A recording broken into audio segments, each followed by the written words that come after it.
মুসা নবীর কাছে আসবে, আসার পর বলবে আনতা রাসূলুল্লাহ। মুসা নবীকে বলবে আপনি আল্লাহর রাসূল। ফাদ্দালাকাল্লাহু বিরিসালাতিহি ওয়া বিকালামিহি আলান নাস।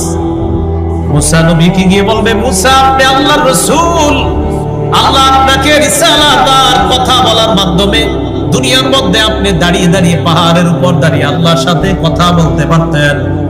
আজকে আমাদের জন্য আল্লাহর সাথে আপনি কথা বলেন। আল্লাহ আপনাকে রিসালাত দান করেছেন, কথা বলার নিয়ামত দিয়েছেন। এই দুইটার মাধ্যমে দুনিয়ার মানুষের উপর আল্লাহ আপনাকে শ্রেষ্ঠত্ব দান করছেন। আজকে আমাদের জন্য একটু সুপারিশ করেন। আল্লাহ তারা ইলা মা নাহনু ফি, কি মুসিবতের মধ্যে আছি আপনি দেখেন না।